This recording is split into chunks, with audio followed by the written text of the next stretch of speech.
Bueno, pues estamos ya prácticamente el día de hoy iniciando lo que se conoce como Semana Santa o Semana Mayor.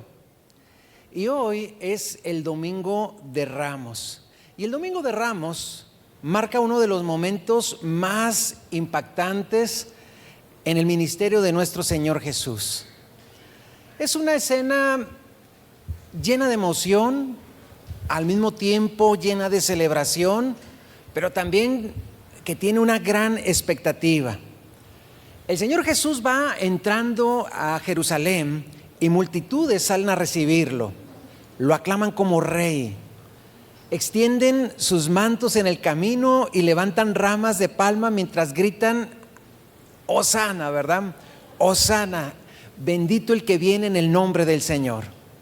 A simple vista, parece un momento de victoria absoluta. Todo indica que Jesús nuestro Señor ha sido finalmente reconocido por la nación. Sin embargo, cuando nosotros analizamos con mayor profundidad, descubrimos una verdad inquietante. Esa misma multitud que el día de hoy celebra, en pocos días, 5 para ser exactos, pedirá su crucifixión. Ese mismo que decía, bendito el que viene en el nombre del Señor, unos días después estaría gritando, crucifícale. Y esto nos confronta con una realidad espiritual muy seria.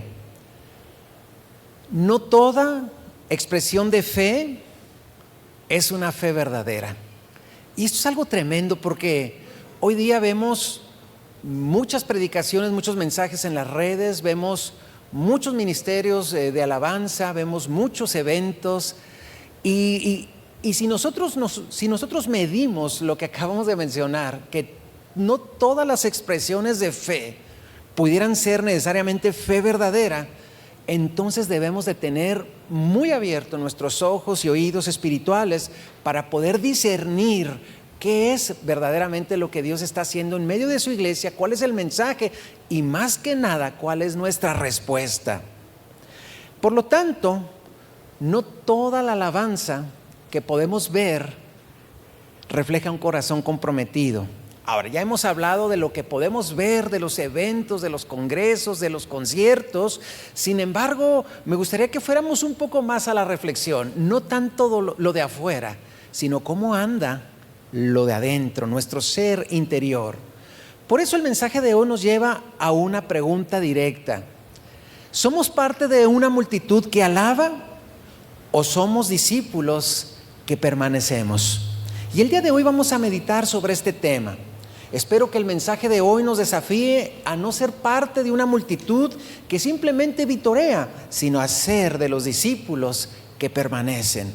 El tema de hoy le he titulado una multitud que alaba, pero no permanece. Basaremos esta enseñanza en Lucas, capítulo número 19, versículo 38 en delante. Dice la palabra del Señor de la siguiente manera. Cuando llegaban ya cerca de la bajada del monte de los olivos, toda la multitud de los discípulos, gozándose, comenzó a alabar a Dios a grandes voces por todas las maravillas que habían visto, diciendo, bendito el que viene en el nombre del Señor, bendito el Rey que viene en el nombre del Señor, paz en el cielo y gloria en las alturas. Amén. Bueno, en esta hora, hermanos, vamos a estar meditando en este mensaje y lo primero que quiero hablar es sobre la emoción del momento. La escena es impresionante. La multitud está llena de gozo, está llena de entusiasmo y está llena de expectativa. Esta gente había visto milagros, para este momento también había escuchado enseñanzas y ahora ven al Señor Jesús descendiendo a Jerusalén, entrando a esta ciudad. Para ellos, para la gran multitud, es el momento esperado.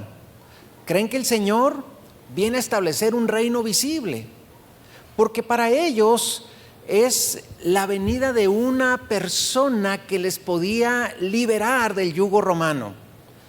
Por lo tanto, ellos extienden sus mantos, levantan sus palmas y gritan Hosana.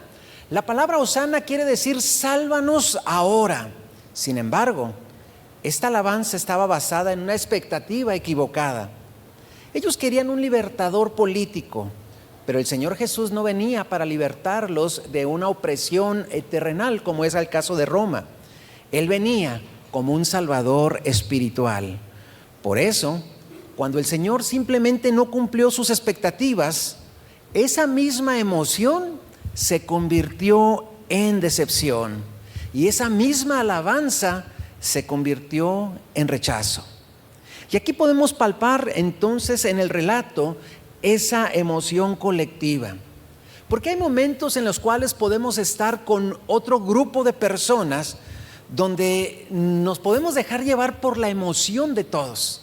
Yo no sé cuántos han ido a un concierto, por ejemplo, y de repente están en el concierto y ahí parece que las personas más introvertidas se hacen extrovertidas y gritan y cantan por muy desafinados que ellos estén, ¿verdad?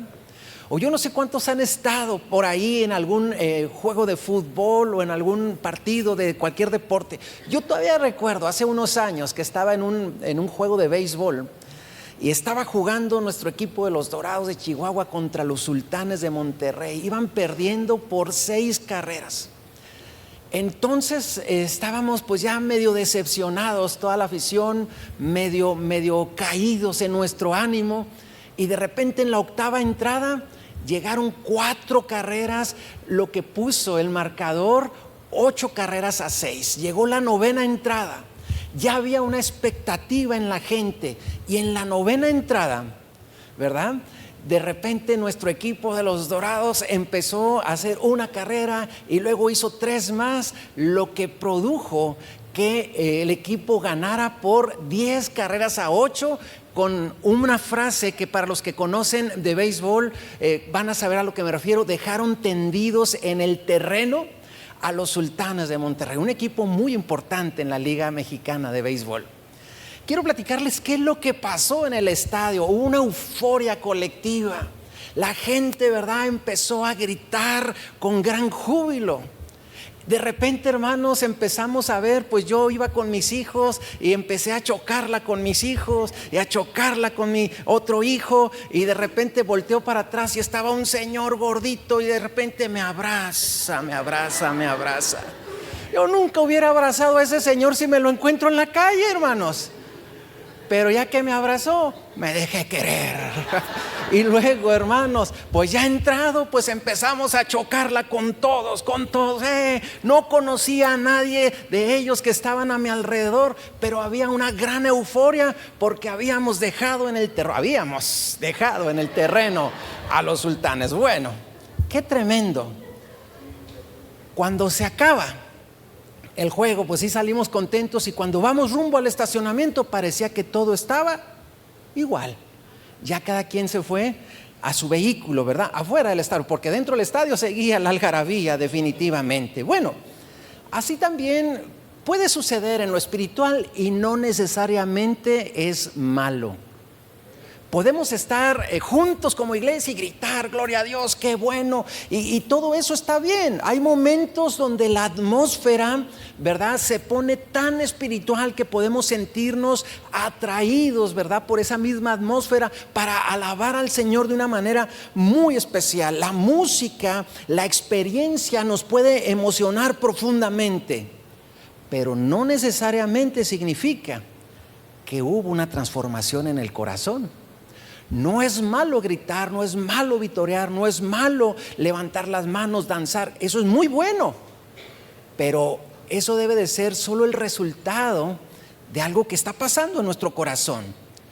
Porque en este caso la multitud del Domingo de Ramos estaba viviendo un momento, pero no estaban viviendo una entrega, no estaban viviendo una conversión en su corazón. Y esto nos enseña que una fe basada solamente en emociones es inestable.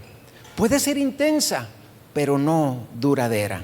Ahora, lo segundo que quiero hablar es responder a esta pregunta: ¿qué nos revela esta escena?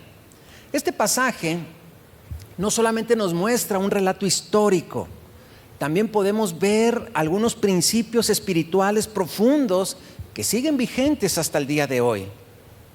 Lo que ocurrió en Jerusalén sigue ocurriendo en la vida de muchas personas. A continuación, veamos algunas cosas importantes que nos muestra el relato. Lo primero, no toda alabanza refleja un corazón rendido. Esta es una gran verdad.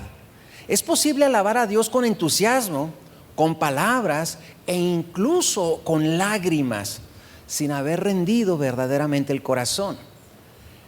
La multitud gritaba Hosana, pero no entendía quién era realmente Jesús, nuestro Señor.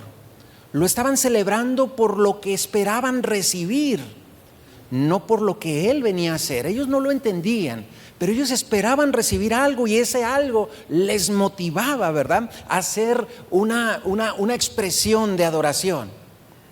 Pero la verdadera alabanza no es solo recibir, ¿verdad?, algo de Dios, es realmente, hermanos, debe de ir más allá de una expresión externa, debe de ser una expresión interna que desde luego se refleja en lo externo. Porque Dios no se va a impresionar nunca con el volumen de nuestra voz. Lo que sí puede impresionar al Señor es nuestra sinceridad, nuestra entrega y nuestro corazón rendido. Podemos estar en la iglesia, participar, cantar y aún así vivir desconectados de la voluntad de Dios. El Señor Jesús dijo en una ocasión, ¿cuántos recuerdan esto? Cuando Él dijo, este pueblo de labios me honra, pero su corazón está lejos de mí. Que eso no pase aquí, hermanos. Que esto no suceda. Qué bonito pudimos estar cantando, adorando al Señor, amén, hermanos, y levantar manos y glorificar, pero que el Señor diga de nuestra adoración, este pueblo con sus manos, con su voz, con su vida misma me está honrando, pero su corazón también está rendido delante de mí. Esa sería la expresión que deberíamos, ¿verdad?, intentar sacar de nuestro Señor, porque la alabanza genuina se refleja en obediencia, en entrega y en transformación. Y la alabanza genuina no es momentánea, no es de la ocasión, sino es constante. No depende de emociones, sino de convicciones profundas. Una cosa más, lo segundo, es que las emociones espirituales no deben sustituir al compromiso. La multitud estaba emocionado, pero no estaba comprometida. Y ahí estaba el problema. Las emociones, sin duda, son parte del ser humano. Nosotros nos emocionamos. Nosotros podemos estar contentos, tristes, enojados. Son parte, ¿verdad?, de nuestra esencia, las emociones. Sin embargo, las emociones, siendo parte nuestra, son parte también de la vida cristiana. Pero las emociones no pueden ser el fundamento de ella. Sentir no es lo mismo que permanecer. Es como una relación de pareja basada solo en emociones. Mientras todo está bien, la relación va a funcionar. Pero cuando vienen los problemas, si no hay compromiso, simplemente la relación se romperá. Por lo tanto, el amor verdadero no se sostiene con emociones. El amor verdadero se sostiene con decisiones. Y la vida cristiana se debe de sostener con la decisión que hemos hecho de seguir y servir a Cristo, pase lo que pase, acontezca lo que acontezca, seguir firmes sabiendo que Él nos ha dado promesas de esperanza. Por lo tanto, no debemos sostener nuestra vida espiritual en lo que sentimos, sino en lo que decidimos. Y habrá días donde no sentiremos nada.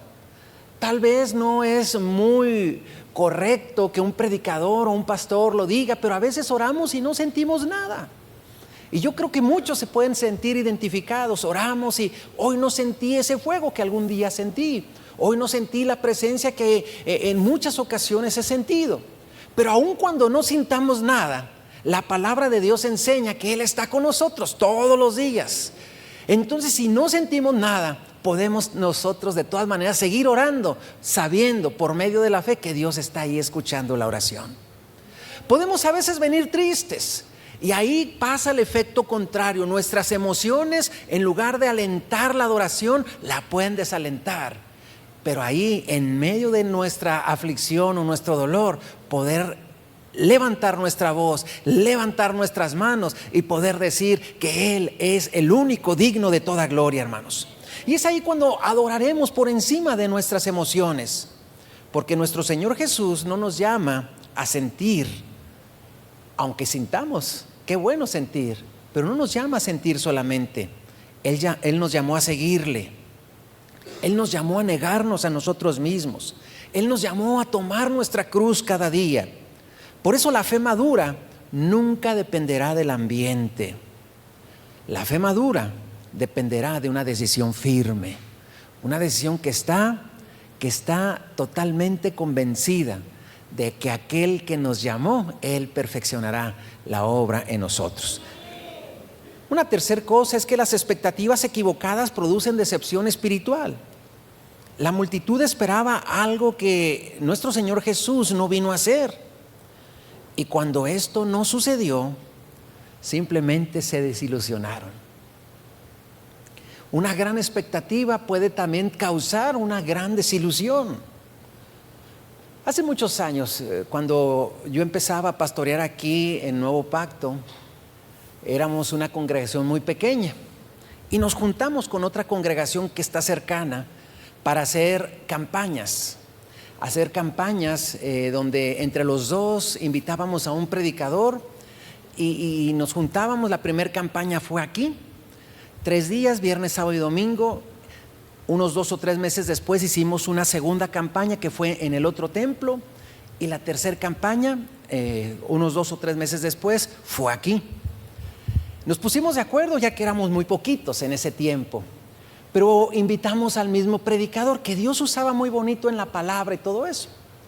Pero de repente, este predicador, recuerdo que estando predicando en la otra iglesia, él comenta y dice: les voy a decir que aquí en la ciudad de Chihuahua está el monumento a la maldición. Y el monumento a la maldición no ha permitido que en ese sector haya desarrollo. ¿Quieren saber cuál es el monumento a la maldición? Y todos dijimos, sí. ¿A ustedes les gustaría saber cuál es el monumento a la maldición? Pues ese predicador nos dijo: la siguiente campaña en 3 meses les digo. Híjole, mano. Y toda la gente se quedó muy, ¿cuál será el monumento a la maldición? Entonces yo llegué como pastor, le dije: yo soy el pastor, yo te invité. A mí sí dime el spoiler. ¿Y qué creen? No me lo dijo, hermanos. No, ven a la otra campaña, me dijo. Pues claro, yo iba a estar aquí, ¿verdad? Pues hermanos, la otra campaña, la promoción la hacíamos así: hermanos, los invitamos a la próxima campaña, viernes, sábado y domingo, y recuerden que nos van a decir cuál es el monumento a la maldición. Pues para no hacerles tan largo el cuento, hermanos, parece que la tercera campaña estaba totalmente llena. Vino gente que hasta ni conocíamos. Había mucha gente que venía a escuchar el mensaje, pero también venían a escuchar cuál era el monumento a la maldición. Y el viernes el predicador predicó y le dijo: ¿quieren saber cuál es el monumento a la maldición? ¿Y qué cree que nos dijo? No falten mañana. Y llegamos el sábado. Oigan, y bueno, ahorita les iba a decir, pero ya se nos hizo muy tarde, mañana cerramos con el culto, no falten mañana. Pues ya el domingo, hermanos, yo ya traía ronchas de la desesperación, ¿verdad? Ya quería saber qué era lo que faltaba. Y pues resulta que predica, y ese predicador predicaba como 1:20, hermanos, y ahí estábamos, pero yo estaba con los ojos, ya viene, y que termina. Hace el llamado al altar. No, ya llamado al altar, no. Pues hizo llamado al altar, oró por todos, hasta que oró por el último. Y ya cuando ya casi estaba a punto de acabarse, dice: ahora sí les voy a decir cuál es el monumento a la maldición. No, hombre, hermanos, yo empecé, mis oídos espirituales, mi libreta, todo listo. Y cuando de repente nos dice: ¿han visto un edificio que está ahí? Ya no está. ¿Qué les parece? Les digo el próximo domingo. Un edificio que está ahí donde termina la avenida Díaz Ordaz y se junta con la avenida, creo que es la Aldama. Ahí había un edificio. Pues ese es el edificio, es el monumento a la maldición. Y yo me quedé: ¿qué? ¿Cómo que el monumento a la maldición, un edificio? Sí, es un edificio abandonado y todos los negocios que ahí se ponen nunca prosperan porque ese edificio está maldito. La verdad, hermanos, yo me quedé y dije, no era un monumento, era simplemente un edificio abandonado que cualquier negocio, pues lógicamente no estaba en las condiciones, no había estacionamiento y no prosperaba. Cerca del Bachilleres 1, no era el Bachilleres 1 el monumento a la maldición, aclaro, pero ahí estaba ese edificio que ahora lo tiraron y ahora es un parquecito que tiene un jardincito ahí como de bolitas así. Bueno, hermanos, yo salí tan decepcionado que no quería saber nada más de las campañas. No se crean. No, la verdad es de que dije, hermanos, nos levantó una expectativa grandotota y al final nos dio nada más un cacahuatito. No era. La gente se había levantado una expectativa grande del Señor Jesús, pero equivocada. Ellos pensaban que Él iba a venir con sus 12 e iba a reunir a un ejército para derrocar al ejército romano. Pero cuando se dieron cuenta que Él no haría tal cosa, entonces se le voltearon, hermanos. Entonces la gente ya no quiso, ¿verdad?, seguir vitoreándole como le había hecho. Por lo tanto, hermanos, nosotros debemos de tener siempre la expectativa correcta. Ahora, ¿podemos tener en Dios una expectativa grande? Claro que sí, porque Dios es grande, hermanos, pero tiene que ser correcta. Tiene que ser correcta. ¿Por qué? Porque, hermanos, sigue ocurriendo hoy. Muchas personas se acercan a Dios esperando soluciones inmediatas, respuestas rápidas o beneficios personales, pero cuando Dios no actúa como esperan, se frustran y pueden darle la vuelta. El problema no está en Dios. El problema a veces está en nuestras expectativas, porque Dios no vino a cumplir nuestros planes. Él vino a cumplir su propósito a través de nosotros. Entonces, cuando no entendemos esto, corremos el riesgo de alejarnos de Él por decepción. Conocer verdaderamente a Cristo implica alinear nuestra vida a su voluntad y no tratar de adaptar a Dios a la mía. Y cuarta cosa es que la fe verdadera siempre se va a probar en la permanencia.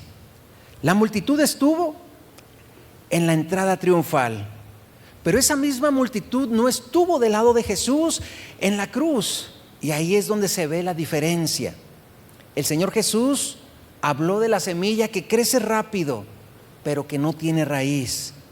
Y Él dijo, cuando vienen las pruebas, esa planta se seca y no dará fruto. Hay personas que comienzan con mucha emoción, que comienzan su vida cristiana con mucho entusiasmo, pero no tienen raíces profundas, por lo tanto, al paso del tiempo no permanecen, ya que la raíz no se ve. Pero si tenemos una raíz fuerte, hermanos, esa raíz nos sostendrá.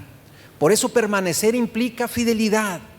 Permanecer implica constancia y también compromiso, aun cuando las circunstancias cambian. Por eso el Señor dijo, si permanecéis en mi palabra, seréis verdaderamente mis discípulos. Y eso hace una gran diferencia. No se trata de cómo comenzamos, se trata de cómo permanecemos. Cuidemos de que nuestra vida vaya siempre, hermanos, avanzando, pero también permaneciendo y nunca desanimándonos ni apartándonos de lo que el Señor nos ha llamado. Por eso el Señor nos hace un llamado, y esto es lo tercero, un llamado a permanecer. Hasta este punto hemos entendido una realidad muy clara. Es posible alabar al Señor Jesús y aún así no permanecer en Él. Es posible emocionarse por un momento, reconocerlo públicamente e incluso celebrarlo, pero no sostener una relación constante y firme en el tiempo. Y aquí es donde el mensaje deja de ser solo informativo y se vuelve confrontativo, porque ya no se trata de la multitud de Jerusalén, ahora se trata de nosotros. Y la pregunta ya no es qué hizo la gente aquel día de Domingo de Ramos. La pregunta es qué estamos haciendo nosotros el día de hoy. ¿Somos de los que solo responden a Dios en momentos específicos? ¿Somos de los que respondemos a Dios si el ambiente está bonito o si hay una emoción colectiva? ¿O somos de los que permanecen aun cuando la emoción pasa, aun cuando las circunstancias cambian, aun cuando seguir a Cristo implica un gran compromiso? Porque la diferencia entre la multitud y los discípulos no estuvo en el inicio. Ambos estuvieron ahí. La diferencia estuvo en la permanencia. Y esto es la clave. La vida cristiana no se define por momentos de entusiasmo, sino por decisiones sostenidas en el tiempo. Por eso, esta enseñanza no puede quedarse en una reflexión más. Tiene que aterrizar a nuestra vida diaria. Tiene que traducirse en decisiones, en hábitos, en una manera diferente de caminar con Dios. Y ahora bien, la pregunta es inevitable y profundamente personal. ¿Cómo nosotros podemos evitar ser parte de una multitud que solo alaba al Señor por momentos, pero que no permanece? ¿Cómo pasar de ser una parte de la multitud a ser de los que permanecen? Me gustaría darle a continuación 5 aprendizajes de la entrada triunfal del Señor, en donde precisamente aprenderemos cómo ser parte de los que permanecen. ¿Cuántos quisieran ser parte de los que permanecemos? Amén. La verdad, yo también, hermanos. No ser parte de una multitud que solo vitorea externamente, sino ser parte de aquellos que permanecen y están con Él y cumplen su propósito. Número 1, examine la motivación de su fe. Es necesario preguntarnos con honestidad: ¿por qué sigo a Cristo? Hágase esa pregunta. ¿Por qué sigo a Cristo? Y muchas personas siguen a Dios por lo que esperan recibir, pero no por quien Él es. Hay muchas personas que vienen a Cristo o buscan a Dios por lo que Él nos puede dar. Cuando la motivación es incorrecta, la fe se vuelve frágil. Aunque la iglesia nos puede dar algunas cosas, por ejemplo, si alguien viene buscando amor, yo creo que es muy bonito que reciba amor. Si alguien viene rechazado de afuera, yo creo que algo bonito es que reciba aceptación. Si alguien viene con problemas, yo creo lo bonito es que dentro de este entorno pueda salir de sus problemas. Pero hermanos, si alguien viene rechazado y sabe que Dios le acepta, y aún dentro de la iglesia es rechazado, aún con todo eso y lo incómodo o lo mal que pudiera estar la iglesia, tenemos un llamado a permanecer, a no convertirnos en personas circunstanciales. Por eso, hermanos, tenemos que tener nuestra mirada puesta en Jesús, el autor y la consumador de la fe, para que nuestra fe no se vuelva en una fe frágil. Seguir a Cristo implica reconocer su señorío y no solo su provisión. Todavía recuerdo cuando yo estaba muy joven en el pastorado, y aun cuando yo había tenido en el pueblito donde inicié personas muy leales, no fue sino hasta aquí que tuve un colaborador muy cercano, un colaborador, un líder que era mi mano derecha, que era muy importante, que para mí se convertía, ¿verdad?, en una persona muy importante, muy especial. Tan es así que uno de mis hijos lleva su nombre. Pero en algún momento, hermanos, de la nada, él me dijo: pastor, me voy. ¿Cómo que te vas? ¿Por qué te vas? Me voy porque eres un mal pastor. Hermanos, créanmelo, que fue la única vez donde yo le dije al Señor, estaba tan decepcionado que le dije al Señor: ya no quiero ser pastor. Preferiría vender el periódico por las calles, preferiría traer un carrito de paletas, pero Señor, ya no quiero ser un pastor. Me sentía tan defraudado. Y orando al Señor, le empecé a decir: Señor, de verdad, no quiero ser pastor ya. Quería renunciar al ministerio. Y el Señor, como un sentir, trajo la pregunta: ¿y quién es? Y me dijo el nombre de la persona. Y yo le empecé a decir: es el que me ayuda en esto, es el que me ayuda en esto otro, es el que hace esto, es el que esto. Y por segunda vez recibí la misma pregunta: ¿y quién es él? Y volví a decir más cosas, porque realmente era un hermano muy valioso. Es esto, Señor, y él es esto, y él es esto, y él es esto. Pero la tercera pregunta, hermanos, la tercera pregunta cambió la definición de mi ministerio, porque la tercera pregunta que recibí de Dios fue: ¿y quién soy yo? Y cambió la definición de mi llamado. Y le dije: sí, Señor, perdóname, yo sé quién eres tú. Me levanté, no le voy a decir, sí, seguí triste, sí, seguí, pero mi llamado lo entendí, que aquel que me llamó es quien me va a sostener. Y mire, honestamente he tenido problemas en el ministerio, ha habido luchas, pero jamás le he dicho al Señor: ya no quiero por esto, porque ahora sé que aquel que me llamó a mí, aquel que le llamó a usted y a cada persona que nos está escuchando, es fiel, hermanos, y Él cumplirá su propósito en medio de nosotros.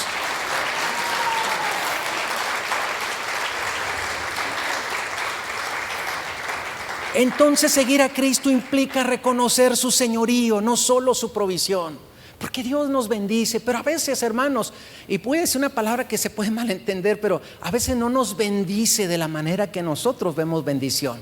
Y normalmente la manera que nosotros vemos bendición es con provisión. Pero Dios nos bendice siempre, hermanos. Y aún así, hermanos, cuando nosotros no nos sintamos bendecidos, tenemos que seguir amándonos, aun cuando no entendemos sus caminos.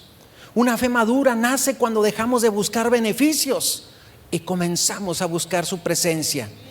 Cuando Cristo es el centro, nuestra fe se fortalece. Segundo aprendizaje: desarrolla una relación con Dios más allá de las emociones. Las emociones, hermanos, son parte de la experiencia espiritual. Con esto no es dejar de lado las emociones. Es más, ahorita que tengamos el canto final, usted grite, levante las manos, dése una maroma si quiere, no hay problema. Nomás las que traen falda no. Pero no puede ser la base de nuestra relación, hermanos, con Dios, las expresiones externas. Es decir, nuestra relación con Dios tiene que ser profunda, y podemos cantar, gritar y hacer todo, pero que esto sea el reflejo de lo que hay en nuestro corazón. Nuestra devoción a Dios es de adentro hacia afuera, no de afuera hacia adentro. Es necesario construir una vida espiritual sólida, y esto se construye a través de la oración, la palabra y la obediencia. Habrá días donde no va a sentir nada. Habrá días donde pudiera sentir hasta desánimo, pero ahí es donde se forma el carácter espiritual, porque la disciplina produce estabilidad. Permanecer cuando no se siente nada es una señal de madurez, y Dios busca adoradores en espíritu y en verdad, y no solo en emoción.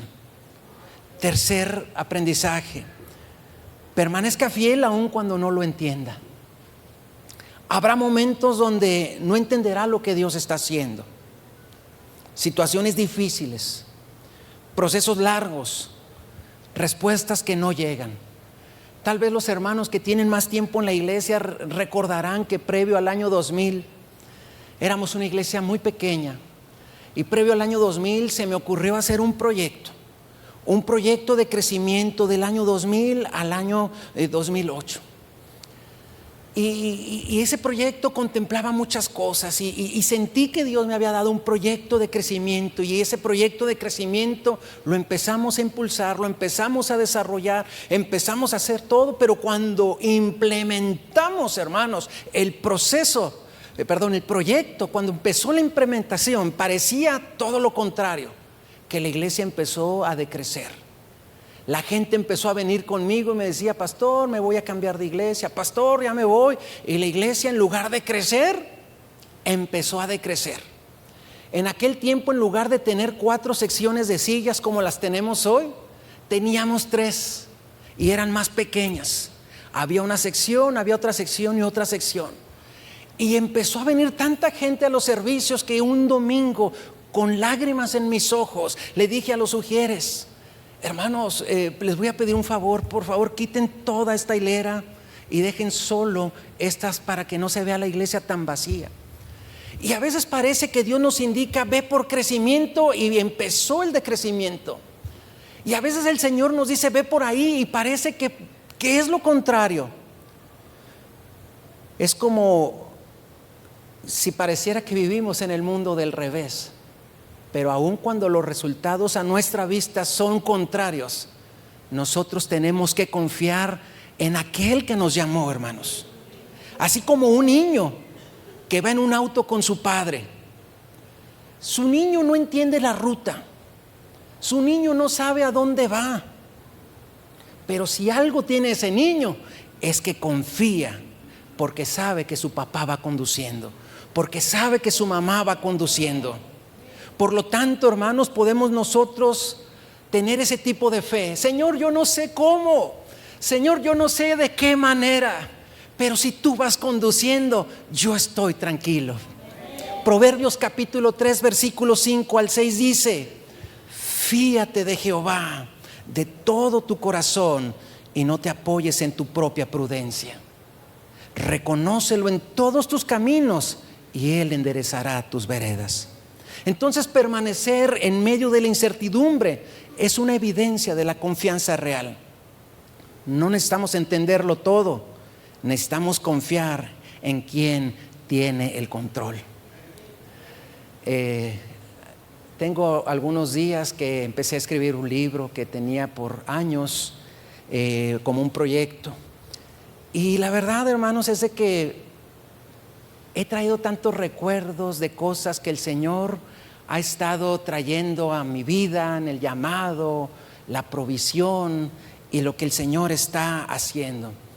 Y la verdad, hermanos, es de que puedo decirle tantos testimonios de cómo el Señor se ha manifestado, no solamente en mí, sino en muchos de ustedes, con su provisión en el momento justo. Solo tenemos que decir: Señor, seas tú el que conduzcas, y yo hasta me puedo dormir, hermanos. Yo hasta puedo dormirme mientras voy en el camino, hermanos. Y digo dormirme así como cuando vamos en un vehículo en carretera. Usted sabe que si el chofer es una persona confiable, usted se duerme a gusto. Pero si no es una persona confiable el que va manejando, usted por mucho que quiera dormir se va así, ¿verdad? Con un ojo abierto. 4, alinee sus expectativas con la voluntad de Dios. No tenga expectativas de Dios que no son correctas. Muchos se frustran con Dios porque esperan cosas que Él nunca nos prometió. Y Dios no siempre hace lo que queremos, pero Dios siempre hace lo que necesitamos. Alinear nuestra expectativa implica rendir nuestra voluntad.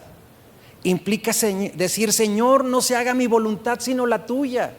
No es orar para decir: Señor, bendíceme en mis planes, bendice mis proyectos, sino es decir: Señor, ¿qué proyecto tú estás bendiciendo? ¿Qué plan tú estás bendiciendo para yo incluirme en él?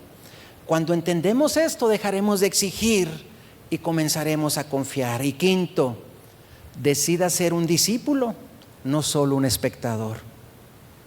La multitud observaba, pero no todos eran discípulos.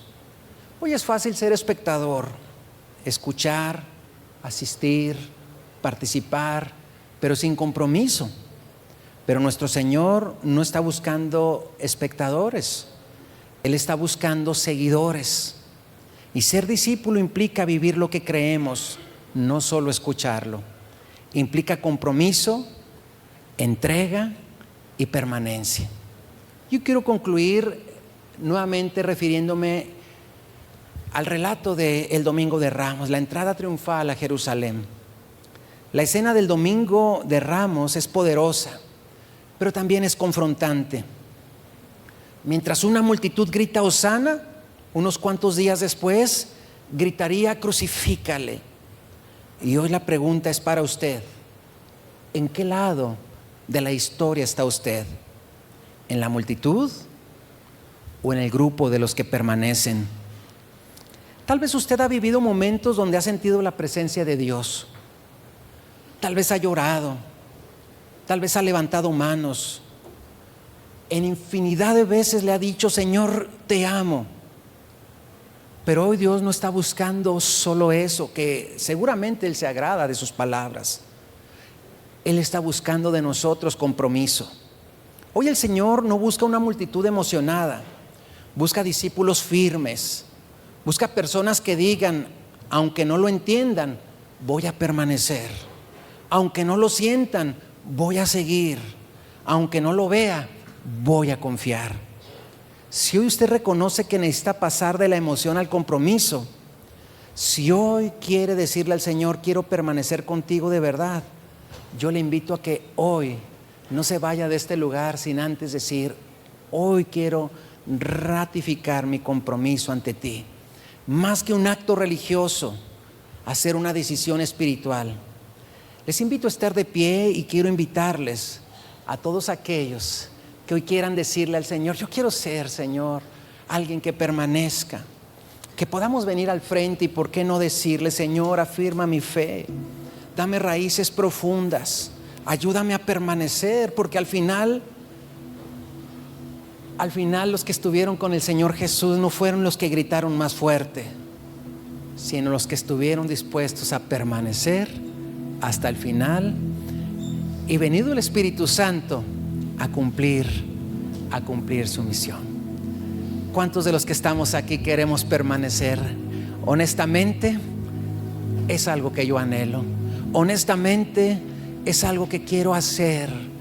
Que independientemente de las circunstancias que pasen en mi entorno, yo quiero ver a Jesús como el autor y consumador de la fe y poner los ojos en Él. Así que yo les invito a venir al frente, todos aquellos que quieran decirle al Señor: quiero hoy, Señor, hacer un compromiso más profundo contigo. Hoy es el día. Hoy tal vez el Espíritu Santo ha traído convicción a su corazón. Hoy probablemente sea el día donde es tiempo de dar un paso más en nuestra entrega, en nuestra vida espiritual. Hoy es el día. Tal vez ahí habrá alguien que esté pasando una prueba dura, un problema difícil, aún en medio de la prueba, aún en medio del problema.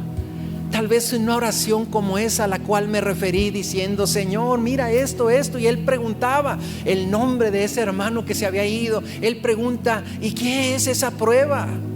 Y una vez más pregunta: ¿y qué es esa prueba? ¿Y qué es ese problema? ¿Y qué es esa situación? Pero una vez más, una tercera vez, el Señor le pregunta: ¿y quién soy yo? ¿Y quién soy yo?